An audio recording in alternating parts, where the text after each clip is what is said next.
देखने वाले हैं अरब सागर की नदियाँ, जो कि राजस्थान की नदियाँ होंगी, राजस्थान से बहती हुई जाएंगी। अरब सागरीय प्रवाह की नदियाँ हैं, जो कि हमारा दूसरा पॉइंट आ जाता है। पहले पॉइंट में हमने आंतरिक प्रवाह की नदियों को देखा, और आज की नदियों के अंदर हमने किस किस की चर्चा करनी है। लूणी नदी के बारे में देखना है, लूणी, पश्चिमी बनास, साबरमती, और मिलेगी हमें माही। अब ध्यान रखो कि अरब सागर है किस साइड में। अरब सागर जो है वो भारत की किस दिशा के अंदर है। जो आपका प्रश्न था ना आज का, वो देखो वो सही था प्रश्न, ठीक है ना। उसमें क्या पूछ लिया कि भारत के दक्षिण पूर्व में क्या है, दक्षिण पूर्व। लेकिन अगर अपन पूरे भारत की बात करें ना, तो ये हिस्सा जो बनता है, ये जो हिस्सा बनता है हमारे पास में, वो दक्षिण पूर्व ही बनता है। देखो ये हमने इस प्रकार से बांट दिया। ये कौन सा है, उत्तर पूर्व। ये कौन सा है, उत्तर पश्चिम। ये दक्षिण पश्चिम, और ये दक्षिण पूर्व है। तो दक्षिण पूर्व में भारत के संदर्भ में पूछा गया है, तो हमारे पास में क्या आएगा कि बंगाल की खाड़ी, और दक्षिण पश्चिम में क्या है, अरब सागर है। दक्षिण पश्चिम में अरब सागर है। मैंने जो कल आपको बात बताई थी, उसके अंतर्गत मैंने ये बताया था कि जो हमारा हिंद महासागर है, कौन सा, हिंद महासागर। हिंद महासागर का जो भारत के पास में पूर्वी हिस्सा है, पूर्वी हिस्सा है, उसे हम बंगाल की खाड़ी कहते हैं, और पश्चिमी हिस्से को अरब सागर कहते हैं। तो कहाँ पे बात की थी, पूर्व पश्चिम का नाम हमने कहाँ लिया था, यहाँ हिंद महासागर के संदर्भ में। अगर मैं भारत के संदर्भ में कहूँ कि आपको बंगाल की खाड़ी कहाँ मिलेगी, तो कहाँ बताओगे, भारत के संदर्भ में बंगाल की खाड़ी कहाँ मिलेगी, दक्षिण पूर्व में। भारत के संदर्भ में जो बंगाल की खाड़ी है, यहाँ पर बंगाल की खाड़ी है, ये कहाँ मिलेगी, दक्षिण पूर्व में मिलेगी। अरब सागर कहाँ मिलेगा, दक्षिण पश्चिम में मिलेगा। राजस्थान के संदर्भ में भी अगर हम कह दें कि भी हमें बंगाल की खाड़ी कहाँ मिलेगी, तो बंगाल की खाड़ी आपको इस तरफ ही मिलेगी, दक्षिण पूर्व की ओर, और अरब सागर किस ओर मिलेगा, दक्षिण पश्चिम की ओर मिलेगा। तो अभी अपने यहाँ पे देखो कि नदियाँ आपको कहाँ पर देखनी चाहिए, भी कहाँ कहाँ से वो नदियाँ जो है नीचे की ओर जाएंगी। अब हमारे अरब सागर की ओर जाना है, अरब सागर की ओर जाना है, तो ये नदियाँ जो है वो अरावली से भी आएंगी, अरब सागर इस तरफ है, अरब सागर।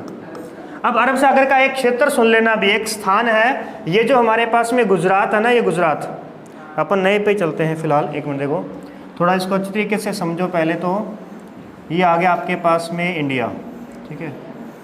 मानचित्र जितने हो सके भी उतने सारे के सारे आप बनाने सीखो, भी सभी बना पाओ, क्योंकि फर्स्ट ईयर के अंदर आपको इंडिया का मानचित्र बनाना है, सेकेंड ईयर में आपको राजस्थान का बनाना है, और तीनों साल आपके विश्व का मानचित्र काम आएगा। तो इस प्रकार से अब देखो, ये हमारा जो एरिया है वो अरब सागर का है, अरब सागर का है। इस पॉइंट से अगर हम बात करें तो ये चीज़ है नॉर्थ ईस्ट, ये चीज़ है नॉर्थ वेस्ट, उत्तरी पश्चिमी इलाके में यहाँ पे हम क्या है, राजस्थान विद्यमान है। ये एरिया हो गया कौन सा, दक्षिण पश्चिम, और यहाँ हो गया दक्षिण पूर्व की ओर। तो अब आप देखो, अगर हम राजस्थान में देखेंगे, राजस्थान से, तो भी हमें बंगाल की खाड़ी किस ओर दिखेगी, दक्षिण पश्चिम की ओर, बंगाल की खाड़ी, ये बंगाल की खाड़ी होगी। और इस ओर हमें लगभग दक्षिण की ओर हमें क्या मिलेगा, अरब सागर मिलेगा। दक्षिण की ओर, ये राजस्थान के लगभग दक्षिण की ओर ही क्या है, अरब सागर मिलता है। फिर आप देखिए, ये जो हमारे पास में हिस्सा बनाया ना मैंने यहाँ पे, ये जो क्षेत्र बनाया है यहाँ पे, इसको थोड़ा अच्छे से देखना है। इसका जो ये वाला क्षेत्र रहेगा, ये वाला क्षेत्र, इसे कहते हैं कच्छ की खाड़ी, कच्छ की खाड़ी। और जो ये वाला क्षेत्र नीचे वाला, इसे कहते हैं खंबात की खाड़ी, खंबात, खंबात की खाड़ी। तो ये खंबात की खाड़ी है। तो देखो इस ओर एक हिस्सा इसका यहाँ पे बना, ये गुजरात है इस तरीके से। तो ये वाला जो हिस्सा है इसे हम कहेंगे कच्छ की खाड़ी, और इसे हम कहेंगे ये वाले हिस्से को खंबात की खाड़ी, खंबात, ठीक है। अब ये जो कच्छ की खाड़ी है, इसके पास में यहाँ जो स्थल भाग है, स्थल भाग, इस स्थल भाग पर क्या होता है कि यहाँ पर जलीय क्षेत्र और स्थलीय मिलते हैं आपस में, तो यहाँ दलदल बनती है। इस दलदल भरे हुए भाग को हम कच्छ का रण कहते हैं, कच्छ का रण कहा जाता है, कच्छ का रण। ये कच्छ का रण है, नीचे कच्छ की खाड़ी है, और इस ओर खंबात की खाड़ी है। और ये सभी किसके हिस्से हैं, अरब सागर के हिस्से हैं। ये सभी अरब सागर के हिस्से हैं। तो चलिए अब हमें ध्यान रखना है, क्योंकि हमारी जो लूणी नदी है वो कच्छ के रण में जाएगी, लूणी नदी कच्छ के रण में जाएगी, पश्चिमी बनात कच्छ की खाड़ी में जाएगी और साबरमती और माही खंबात की खाड़ी में जाएगी। इसलिए आपको पहले से पता होना चाहिए कि कौन सी नदी किस ओर जा रही है। तो वापस आते हैं, तो सबसे पहले शुरुआत करते हैं हमारे पास में आज के टॉपिक से। कौन सा है सबसे पहली नदी जो हमारे पास में? सबसे पहली नदी लूणी। तो लूणी के बारे में देखिए जरा। लूणी नदी जो है यह अरावली पर्वतमाला से निकलती है। अभी अरावली पर्वतमाला से निकलेगी लूणी नदी।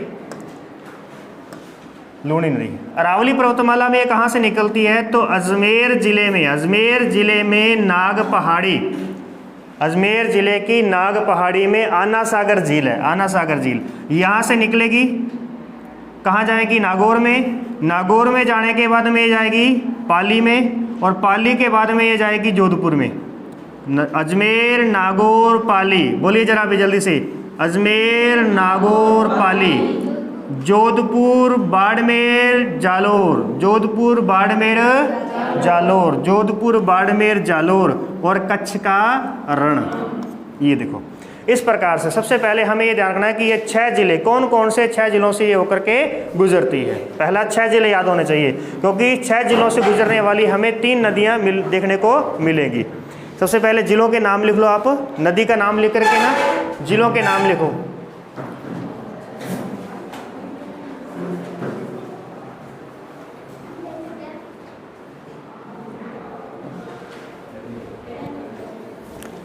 ठीक है, तो देखिए जरा,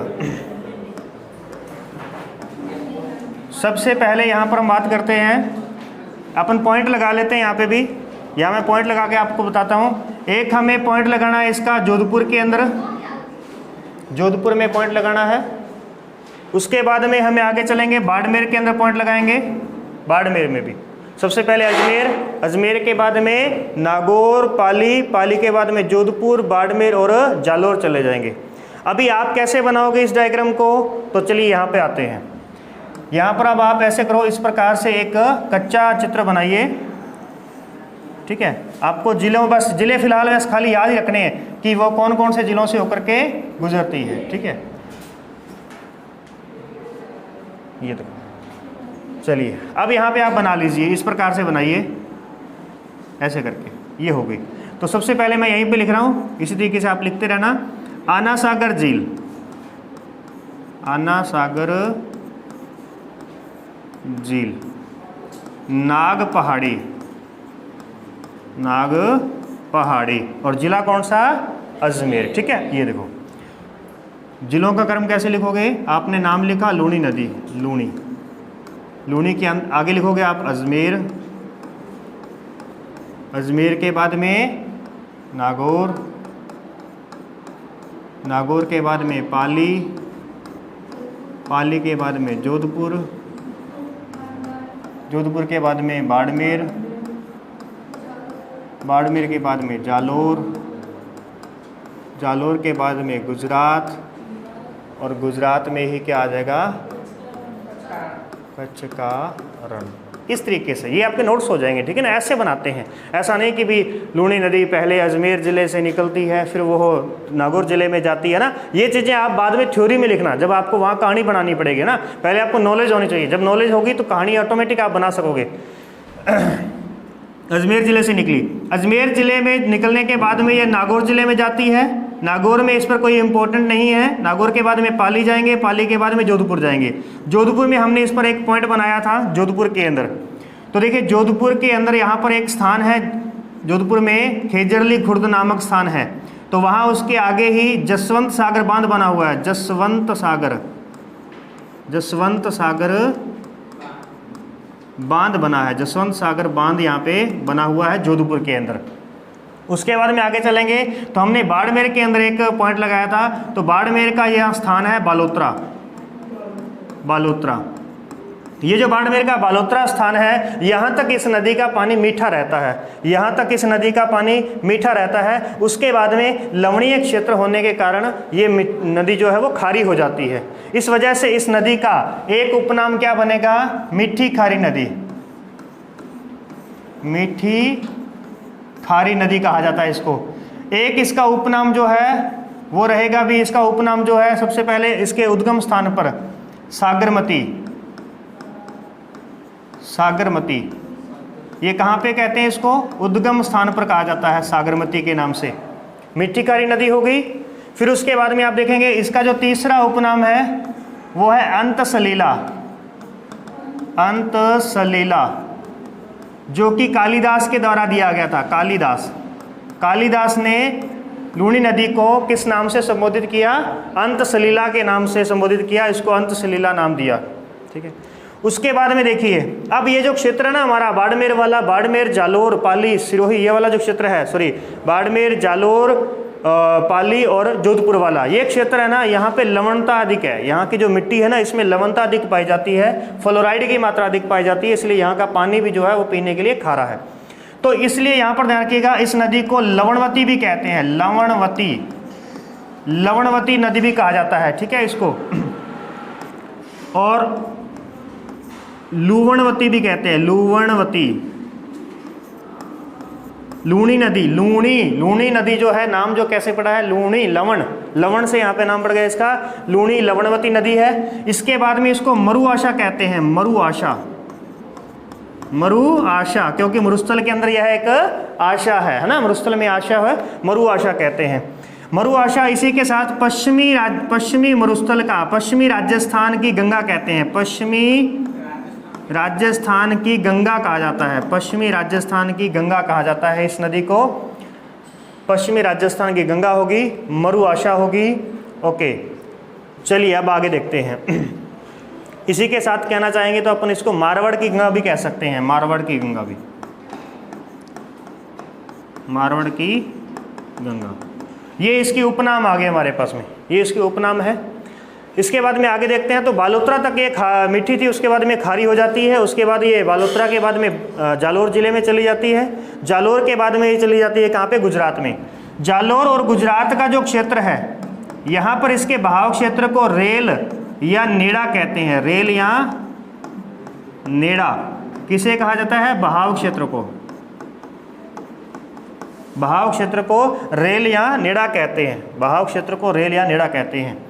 यह आगे चल करके कच्छ के रण में, कच्छ का रण में जाकर के विलुप्त हो जाती है, कच्छ के रण में। परंतु ये कच्छ की खाड़ी से जुड़ा हुआ है, इसलिए हम मान लेते हैं कि ये इसका पानी लगभग अरब सागर तक पहुंच गया है, इसलिए हम इसको अरब सागरीय प्रवाह में काउंट करते हैं। अन्यथा हम इसको भी कह सकते थे कि यह विलुप्त होती है, इसका मतलब ये आंतरिक प्रवाह की नदी है, लेकिन इसे आंतरिक प्रवाह की नहीं कहा जाता। फिर ये ध्यान रखना, यह पूर्णतः बरसाती नदी है। पूर्णतः बरसाती नदी है। पूर्णतः बरसाती नदी, बरसात होगी तो बहेगी, वरना इसमें खाली रहेगी, सूखी रहेगी। अब बरसाती नदी है, इसकी जितनी भी सहायक नदियां हैं, वो सारी की सारी अरावली से आती हैं। अरावली से इसमें आकर के मिलती हैं। अरावली से आकर के इसमें मिलती हैं। अरावली से आने का मतलब है कि लगभग वो दक्षिण दिशा की और दक्षिण से आकर के मिलती हैं इसमें, इस तरीके से। या हम कह सकते हैं सभी नदियां इसके बाएं किनारे से मिलती हैं। इसकी सभी नदियां बाएं किनारे से मिलती हैं। एक इसका अपवाद है, एक नदी इसका अपवाद है जो इसके दाहिने किनारे से आकर के मिलती है, जिसका नाम है जोजड़ी। जोजड़ी नदी, जो कि नागौर जिले से इसका उद्गम होता है। नागौर जिले के पाटलू या पाटुदा गांव से इसका उद्गम होता है।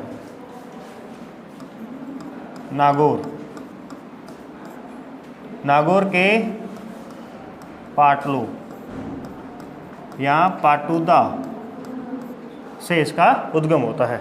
नागौर के पाटलू या पाटुदा से उद्गम होता है। तो सबसे पहले हमने देखा कि लूणी नदी जो है यह है अन्ना सागर झील, नाग पहाड़, अजमेर से इसका उद्गम हुआ। फिर यह है कहाँ पे गई? अजमेर के बाद में ये कौन से ज़िले में गई भी? नागौर में गई। नागौर के बाद में पाली, पाली के बाद में जोधपुर, बाड़मेर और जालोर के अंदर गई। ठीक है, वहाँ से होती हुई कच्छ के रण में जाएगी। फिर आपने देखा कि इस नदी को हम मीठी खारी नदी कहते हैं। क्यों कहते हैं मीठी खारी? क्योंकि बालोतरा से पहले इसका पानी मीठा होता है और बाद में खारा हो जाता है। फिर इसे उद्गम स्थान पर किस नाम से जाना जाता है? सागरमती के नाम से जाना जाता है। और कालिदास के द्वारा इसे अंतसलीला की उपाधि दी गई है, अंतसलीला कहा गया है इसको। फिर इसके अलावा लवणीय क्षेत्र है तो लवणवती, लूणवती नदी कहा जाता है। मरुआशा कहते हैं इसको, मरुआशा है, मरुस्थल की आशा है।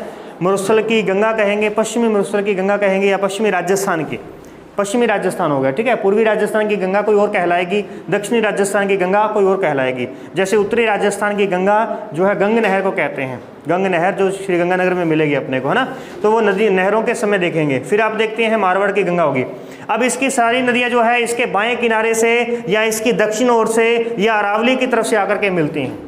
प्रश्न का ध्यान रखना है कि आपके नॉलेज के लिए जो प्रश्न आपके अगर एग्जाम दोगे उसके अंदर अगर क्वेश्चन आ जाता है कि कौन सी नदियां यानी कि इसकी सर्वाधिक नदियां किस दिशा से बहती हैं, या तो इसके दाएं किनारे से आएंगी, सॉरी किनारा कौन सा, बायां किनारा है, दिशा कौन सी, दक्षिण है, स्थिति कौन सी, अरावली की तरफ से, अरावली की तरफ से। 3 बातें ध्यान रखनी है।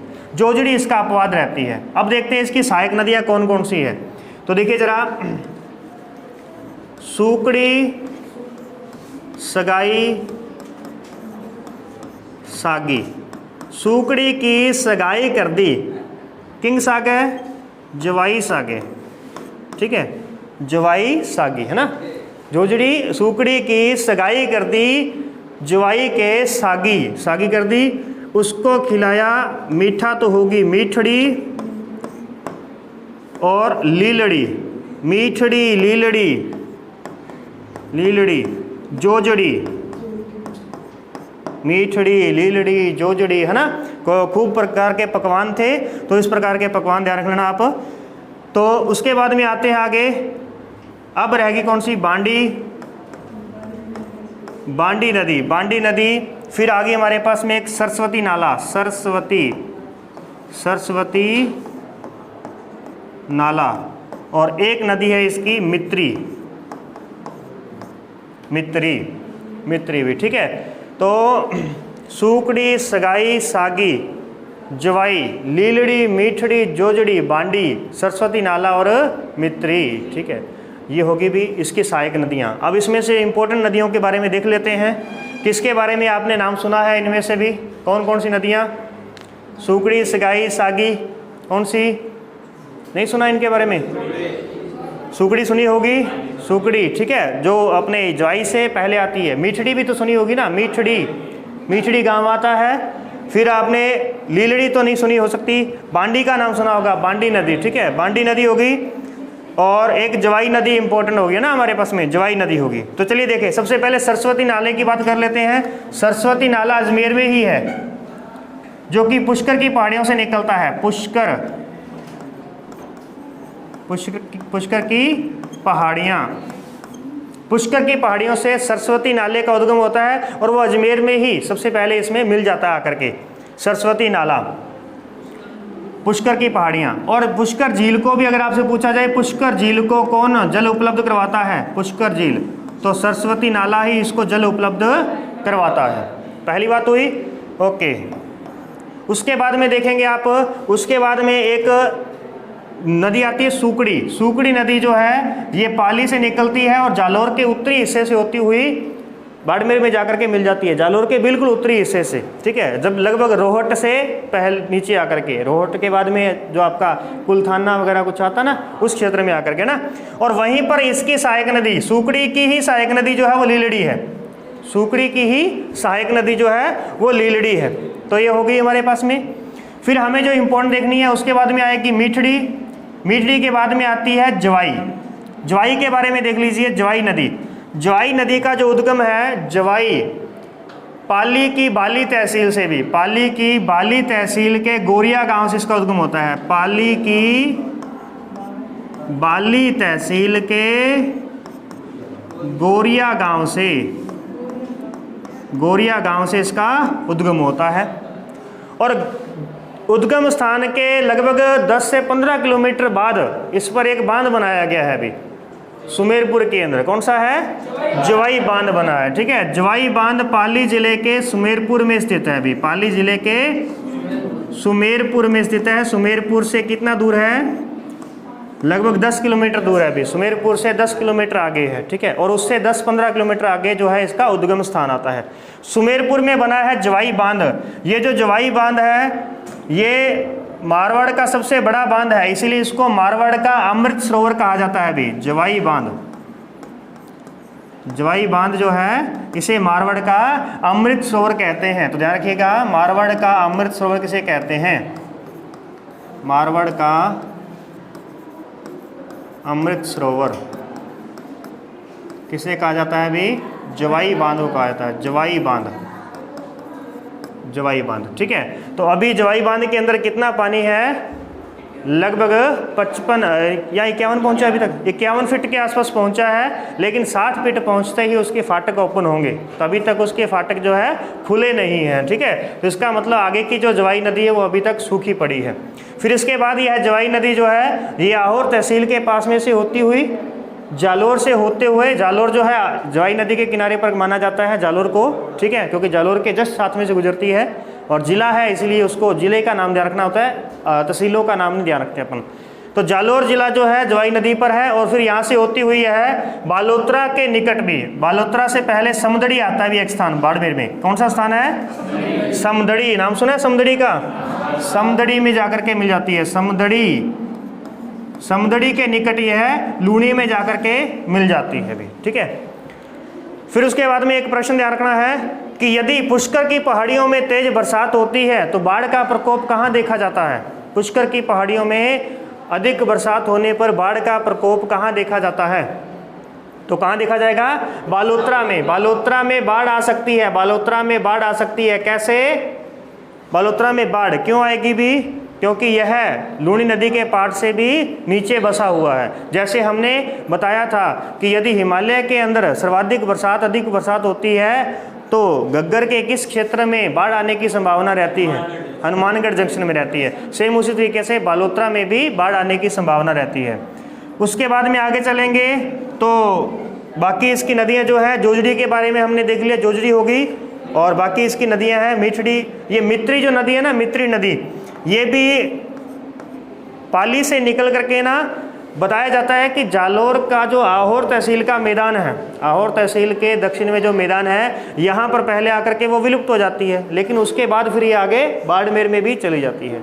तो ये मेरे को बताना जरा, एक यहाँ पे इसका नाम है डुंडिया नामक एक स्थान है, बाड़मेर में है या जालोर के अंदर है अपने। ठीक है ना, तो वहाँ देखना बताना मित्री नदी कहाँ पर है। अभी मित्री नदी आपने ढूंढनी है कि मित्री नदी आपको कहाँ मिलेगी। आहोर की तहसील के अंदर कहा जाता है, आहोर तहसील के जो अपना दक्षिण में मैदानी इलाका है वहाँ पर आकर के ये विलुप्त होती है। तो इस तरफ से जो आते हैं वो इसको ध्यान देना।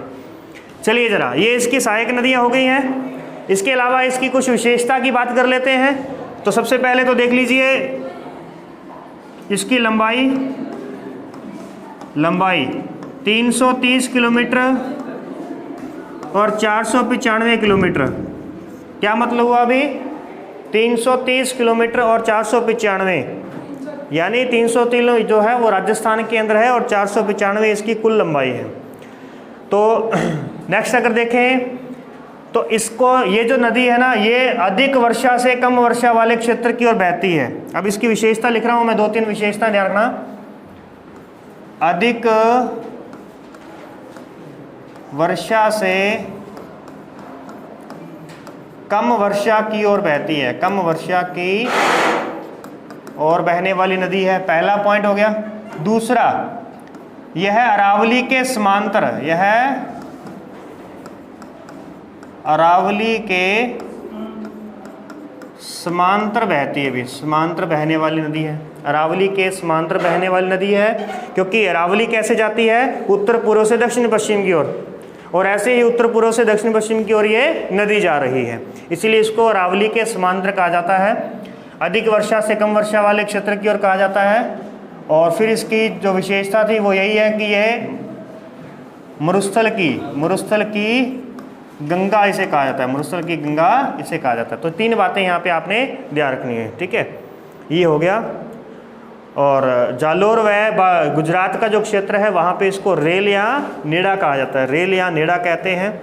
और उसके बाद में देखें तो ये कच्छ के रण में जाकर के विलुप्त हो जाती है और इसके बारे में ज़्यादा कुछ नहीं है।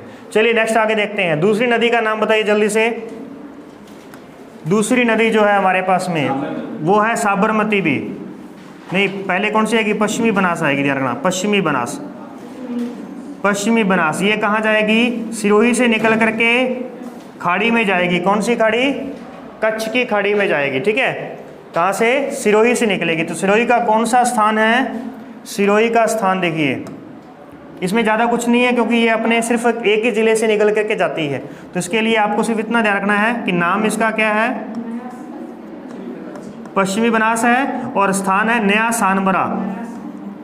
नया सानबरा, नया सानबरा जो है, नया सानबरा गांव स्थान का नाम है यहाँ पे। तो वहाँ से यह है अरावली की पहाड़ियों से उद्गम होता है। यानी पश्चिमी बनास नदी जो है अरावली की दक्षिण पहाड़ियों में सिरोही के नया सानबरा गांव से उद्गम होता है, और यह गुजरात में चली जाती है। और गुजरात में इस नदी के किनारे, पहले तो सिरोही में इस नदी के किनारे आबू है, आबू नगर। आबू नगर देखा जाए तो वो किस नदी के किनारे कहलाएगा, पश्चिमी बनास नदी के किनारे कहलाएगा।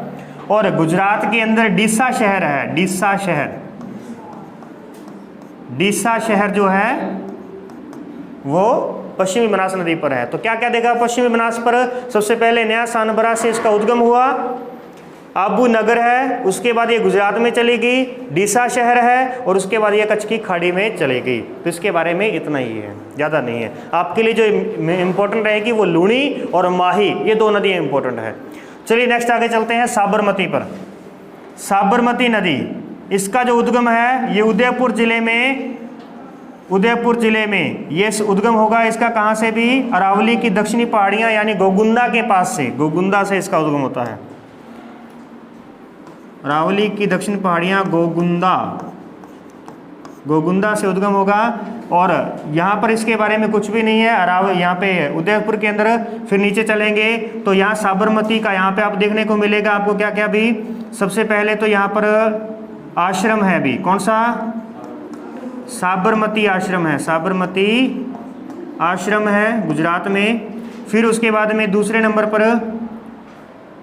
नंबर पर क्या देखने को मिलेगा भी, गांधीनगर। दूसरे नंबर पे क्या है, गांधीनगर। क्या है गांधीनगर, गांधीनगर, ठीक है। और अहमदाबाद, गांधीनगर और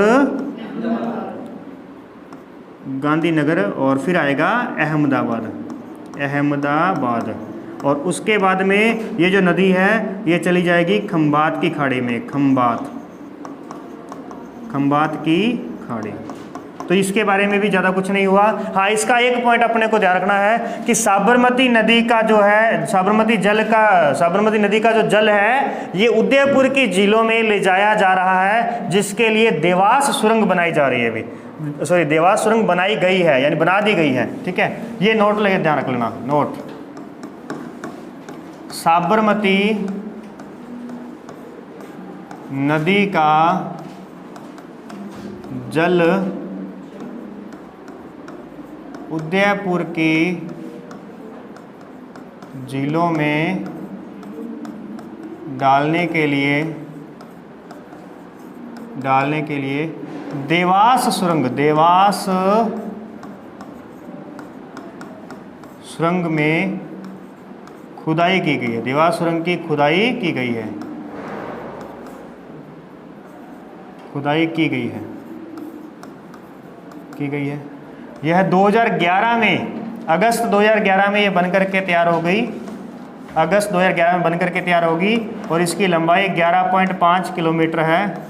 और यह राजस्थान की सबसे लंबी जलीय सुरंग कहलाएगी, राजस्थान की सबसे लंबी जल सुरंग भी। ठीक है। और आपने जवाई की जब खबर आती है, जवाई बांध के बारे में जब भी कोई न्यूज़ आती है, तो आपने साथ में एक और बांध का नाम सुना होगा, अगर सुना है तो कौन सा, सेई बांध। कौन सा, सेई जो है ना, सेई नदी है, सेई नदी उदयपुर के अंदर है। तो सेई नदी का पानी जवाई नदी में, जवाई बांध को बढ़ाव के लिए, उसके जल बढ़ाव के लिए उसमें डाला जाता है। तो उसके लिए भी ध्यान रखना, सेई सुरंग बनाई गई है उसके लिए। ठीक है, सेई नदी का जल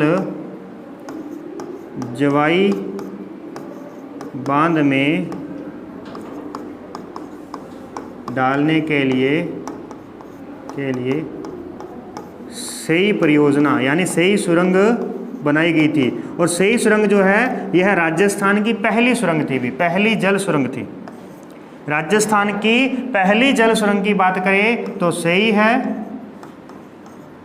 पहली सुरंग। और दूसरी की बात करें तो देवास सुरंग है, और यही राजस्थान की सबसे लंबी सुरंग कहलाती है। ठीक है, ये बातें हुई हमारे पास में किसके बारे में, लूणी, उसके बाद में हमने पश्चिमी बनास को देखा, साबरमती। अब हमारे लिए बहुत ही इंपॉर्टेंट आ रही है, इसलिए हम इसको मिस नहीं कर सकते थे भी। टाइम क्या हुआ, 11:10, टाइम तो हो गया फिर यार। तो चलो देख लेते हैं, फिर कोशिश करते हैं। लेकिन क्या है कि अपने लिए इम्पोर्टेंट था ये वाला माही नदी। माही नदी के बारे में देखिए जरा। माही नदी, तो माही नदी कहाँ से उद्गम होता है माही नदी का? माही नदी मध्य प्रदेश से आती है, उसके बाद में राजस्थान के बांसवाड़ा और डूंगरपुर से होती हुई, बांसवाड़ा और डूंगरपुर से होती हुई गुजरात में चली जाती है वापस। इस प्रकार से यहाँ से आएगी,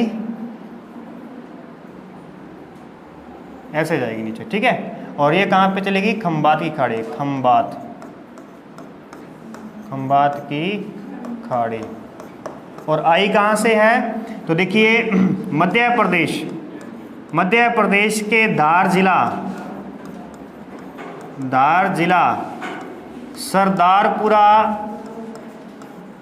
सरदारपुरा गांव, अममोरू की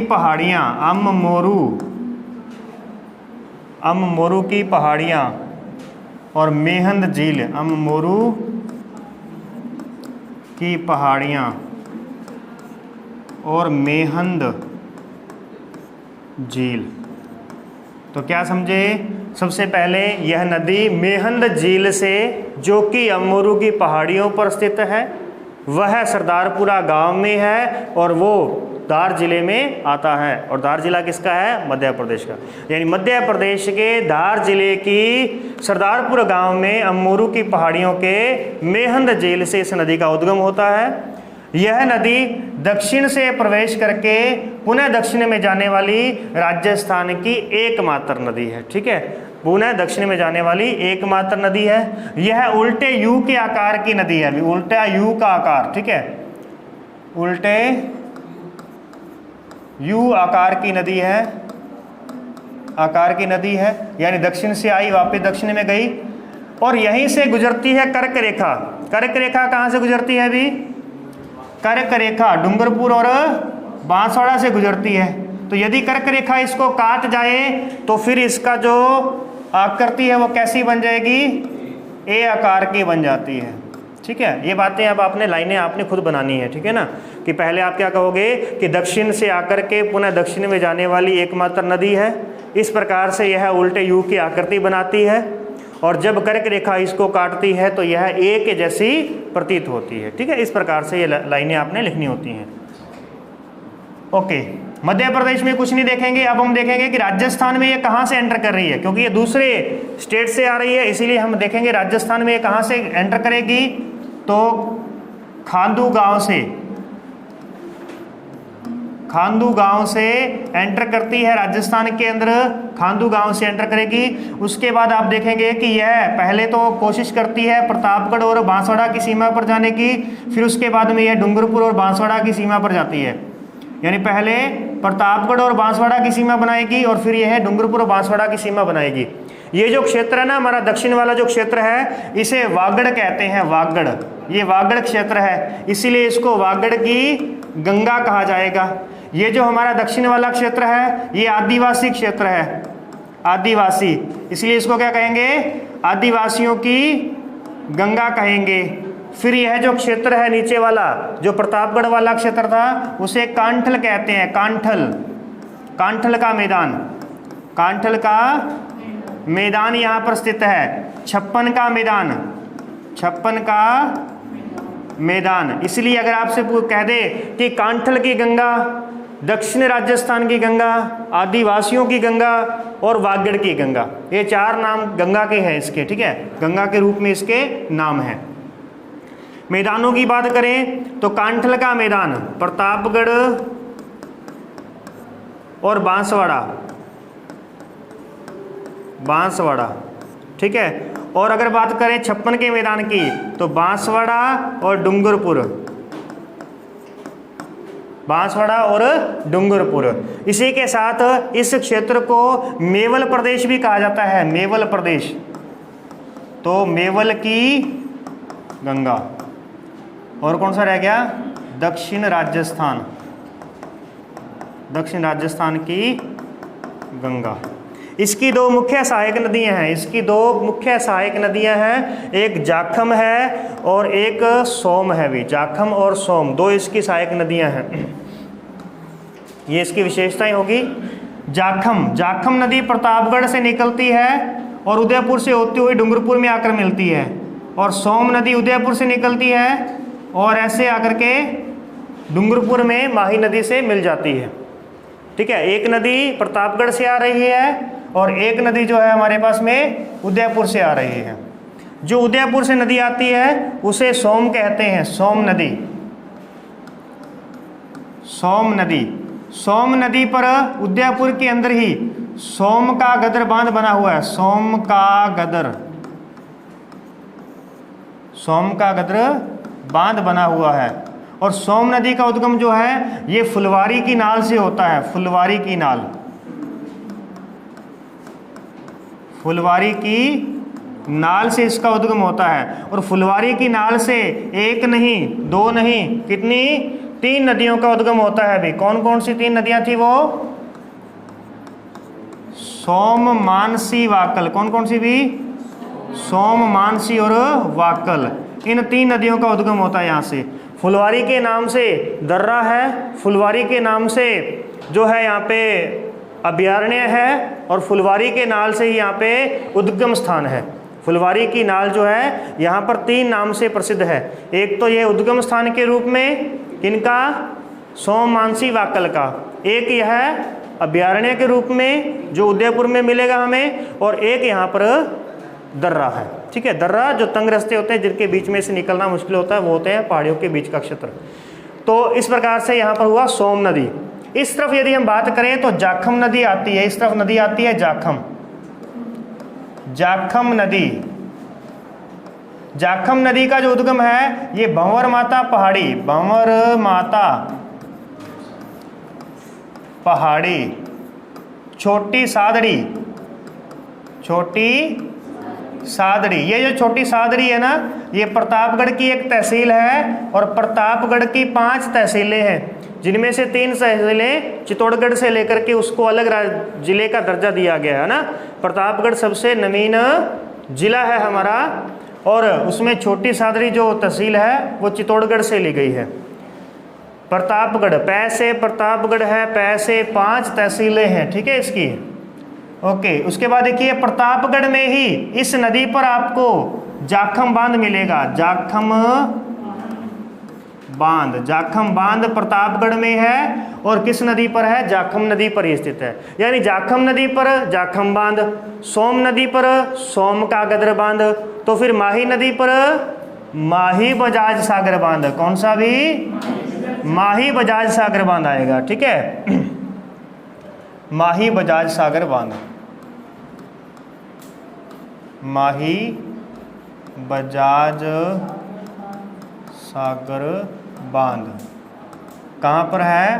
बोरखेड़ा में, बोरखेड़ा। तो बोरखेड़ा, वैसे बोरखेड़ा में वैसे क्या है? बांध है। कौन सा है भी? बजाज सागर है। और कहाँ पे है? बांसवाड़ा में है। ठीक है, वैसे बांसवाड़ा में वैसे बांध है। कौन सा? बजाज सागर है। और कहाँ पे? बोरखेड़ा में स्थित है। ओके, इसके बाद में आ गया हमारे पास में माही नदी का बांध हमने देखा। नेक्स्ट आगे चलते हैं। तो जहाँ पर ये तीनों नदियाँ मिल रही हैं आपस में, जिस क्षेत्र में तीनों नदियाँ मिलती हैं वहाँ पर बनता है त्रिवेणी संगम में। 3 नदियों के मिलने का स्थान जो होता है उसे त्रिवेणी संगम कहते हैं, त्रिवेणी संगम। ये त्रिवेणी संगम जो है डूंगरपुर के नवाटापुरा में बनता है, नवाटापुरा।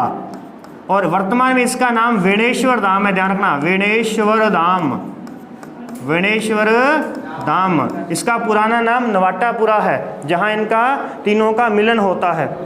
अब वेणेश्वर धाम में मेला लगेगा भी, वेणेश्वर धाम में मेला लगेगा। मैं से लगेगा मेला, मैं से लगेगा माघ पूर्णिमा को, और मैं से लगेगा माही नदी के किनारे पर क्या है अभी, माघ पूर्णिमा को क्या लग रहा है, विनेश्वर धाम पर मेला लग रहा है, मेला लगाया जाता है माघ पूर्णिमा को। और किस नदी के किनारे पर, माही नदी के किनारे पर गए। ठीक है, ये जो मेला है, ये जो विनेश्वर धाम है, इसे आदिवासियों का कुंभ कहते हैं। आदिवासियों का कुंभ कहा जाता है, आदिवासियों का कुंभ कहेंगे, वागड़ का पुष्कर कहेंगे, वागड़ का पुष्कर कहेंगे, वागड़ का पुष्कर कहेंगे, आदिवासियों का कुंभ कहेंगे। किसे कहेंगे, विनेश्वर धाम में लगने वाले मेले को कहेंगे, जो माघ पूर्णिमा को लगता है। लास्ट अंत में देखते हैं, इस नदी से भीखाबाई सागवाड़ा एक नहर निकाली गई है डूंगरपुर की तरफ। भीखाबाई सागवाड़ा नहर निकाली गई है, भीखाबाई सागवाड़ा नहर किसमें भी, डूंगरपुर के अंदर, डूंगरपुर में निकाली गई है, डूंगरपुर के अंदर। और इस प्रकार से यह नदी अब हमारे राजस्थान से बाहर जाती हुई दिख रही है आपको। नेक्स्ट आगे चल करके देखते हैं, तो इस नदी के किनारे पर गुजरात में कडाणा बांध बना है। इस नदी पर गुजरात में कडाणा बांध है, कडाणा बांध बना हुआ है। और इस प्रकार से यह खंबात की खाड़ी में जाकर के गिरती है, खंबात की खाड़ी में जाकर यह गिरेगी। उपनाम हमने देख लिए, सहायक नदियां हमने इसकी देखी। और इस प्रकार से ये हमारे पास में माही नदी जो है कंप्लीट होती है। हमारे पास में अरब सागरीय प्रवाह जो है कंप्लीट हुआ है। इसके बाद नेक्स्ट जो हमारा होगा वो बंगाल की खाड़ी का अपवाह होगा, परंतु उससे पहले आपका एक अच्छा सा टेस्ट होगा सोमवार को। ठीक।